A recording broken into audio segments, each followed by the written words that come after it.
Alam mo ba na ang Mindanao ay hindi lang kilala sa mga magagandang tanawin at masasarap na pagkain, kundi pati na rin sa malalaking malls na talaga namang dinarayo ng mga tao? Pero sa likod ng mga ito ay may mga mall pa rin talaga na halos wala nang namamasyal, halos wala nang mga bumibisita. Kaya sa video na to, pag-uusapan natin ang top 10 malls sa Mindanao na walang katao-tao. Simulan na natin. Top 10 City Mall Dipolog. Matatagpuan sa Dipolog City at kung napuntahan mo na to, mapapansin mong halos pareho lang din naman ang layout nito sa iba pang mga city malls sa bansa. Ilang mga tenants, grocery, fast foods at iba pang mga basic needs. Pero sa kabila ng maayos naman na design at malinis din naman, bakit nga ba madalas itong mabansagang mall na walang tao? Sa tingin ko ay dahil hindi sila gaanong aktibo sa events at mga promos. Mapapansin mo ito sa social media pages nila. Limitado lang din ang mga tenants dito, yung iba nga ay bakante pa. Kaya literal na halos wala ka talagang mapagpipilian. At kung ikaw ay isang mall lover, tapos gusto mong maranasan ang tahimik na mall experience para maiba naman, punta na sa City Mall Dipolog. Top 9 Robinsons Place Valencia. Binuksan ito noong 2018 at ito ang kauna-unahang malaking mall ng Robinsons sa buong probinsya. Kumpleto rin naman dahil may sinihan, department store, supermarket at iba't ibang mga tenants. Sa unang tingin mukhang promising talaga ang mall na to kasi syempre nasa isang probinsya na malawak, agricultural at unti-unting umuunlad. Kaya nang binuksan ang Robinsons na ito, marami ang natuwa. Kumbaga ito na sana yung magiging bagong hangout spot ng mga taga Valencia at iba pang katabing mga lugar. Pero fast forward sa ngayon, kapag pumunta ka dito, mapapansin mo na ang eksena ay para kang nasa private mall tour kasi nga kakaunti lang ang tao. Pero para sa iba ito ang nagiging advantage ng mall na ito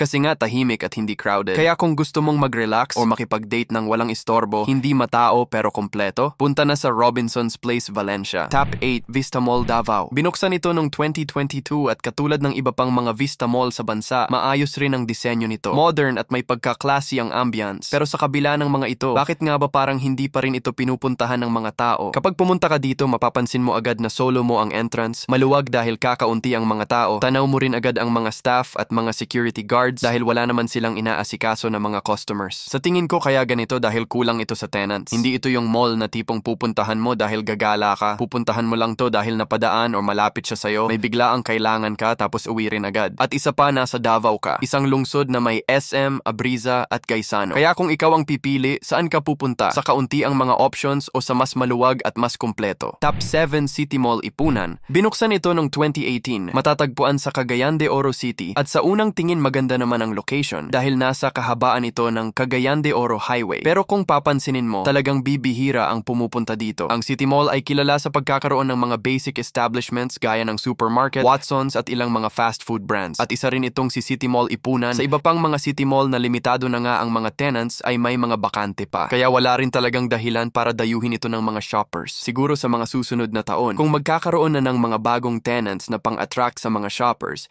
ay baka sakaling magbago rin ang takbo ng mall na ito. Pero sa ngayon, karapat-dapat muna siyang mapabilang sa mga mall ng Mindanao na walang katao-tao. Top 6 Gaisano Capital Mintal. Kapag ang usapan ay mga mall at narinig natin ang salitang Davao City, ang unang pumapasok sa isip natin ay ang mga sikat na mall gaya ng G-Mall at SM. Ngunit sa isang bahagi ng lungsod ay may isang maliit na mall na tila ba nakalimutan na ng karamihan at ito na nga ang Gaisano Capital Mintal. Sa bungad pa lang, mapapansin mo agad ang mga bakanteng pwesto na dapat sanay para sa mga fast food chains. May mga open na establishments pa rin naman pero ang karamihan ay sarado o talagang wala ng laman. Basic lang ito, may supermarket sa ibaba, department store sa itaas, isang typical na Gaisano design na basic pero functional. Pero bakit nga ba walang katao-tao dito? Ang Davao City ay isa sa pinakamaunlad at pinakamaimpluwensyang lungsod sa Mindanao, pati na rin sa buong Pilipinas. Kaya't pagdating sa usaping mga negosyo katulad nitong mall, ay matindi rin talaga ang kompetisyon. Kaya kung isa kang mall na hindi makakasabay sa renovation, marketing o sa ganda ng customer service, ay siguradong makakalimutan ka ng mga tao. Pero hindi lang Gaisano Mintal ang ganito. Marami pang mga mall sa Mindanao ang tila ba nawawalan na ng mga customer. Alamin natin sa pagpapatuloy ng ating listahan. Top 5 Mall of Alnor. Binuksan ito noong 2015, isa sa mga modernong mall ng Cotabato City. At ito rin ang pinakamalaking mall sa lungsod nung mga panahon na wala pa ang KCC Mall of Cotabato. Ang mall na ito ay itinayo upang bigyan ang mga taga Cotabato ng mas maayos na shopping experience. Kaya nang binuksan ang mall na ito ay naging malaking balita sa buong lungsod dahil isa itong simbolo ng pag-unlad at pag-angat ng Cotabato City. Ngunit habang tumatagal, may mga shoppers na napapansing tila ba hindi na gaanong matao ang mall kumpara noon. Pero bakit nga ba kakaunti na lang ang mga pumupunta dito? Ang karaniwang dahilan lang naman talaga ay ang kompetisyon. Sobrang lapit lang nito sa KCC Mall na mas bago, mas malaki at mas kumpleto. Top 4 City Mall Tagum. Tagum. Binuksan ito noong 2017 matatagpuan sa Tagum City. Ito rin ang kauna-unahang city mall sa Davao Region na ang layunin ay ang makapagbigay ng convenient mall experience sa lungsod pati na rin sa kalapit na mga lugar. Sa simula, medyo marami ang pumupunta dito lalo na nung bago pa ito dahil nga sa kakaiba pa ang konsepto ng community mall sa lungsod at syempre bago kaya excited ang mga tao. Pero habang lumilipas ang mga buwan at taon, unti-unting nabawasan ang mga pumupunta dito. Pero bakit nga ba bihirang bisitahin ng mga tao itong si City Mall? Sa tingin ko ay dahil kulang ito sa mga tenant na pang-attract sa mga shoppers tapos sobrang lapit pa nito sa G-Mall of Tagum